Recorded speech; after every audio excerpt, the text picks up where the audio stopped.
আসসালামু আলাইকুম এভরিওয়ান।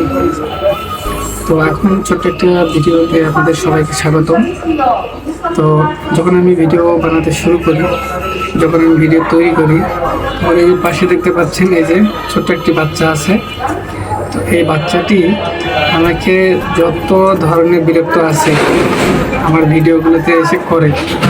কখনো আছে নাক বেঁকা, কান বেঁকা, কখনো কথা বলা, কখনো এমন রিয়েক্ট করবে যাতে আমি কোনো ভিডিও তৈরি করতে না পারি। সব সময় এই ক্যাসেটটি আমার সাথে সব সময় বিরক্ত করবে, আমি যেন কোনো ভিডিও করতে না পারি। সেজন্য এই ক্যাসেটটি আমাকে সব সময় বিরক্ত করে। তো গাইস, আপনারাই বলেন কি করব? এটাকে ফেরত দেওয়ার কোনো ব্যবস্থা আছে নাকি? সবাই কমেন্ট করে জানান। আমি বিরক্ত করি না। এই যে দেখেন, এখন তোমাকে বিরক্ত করে না।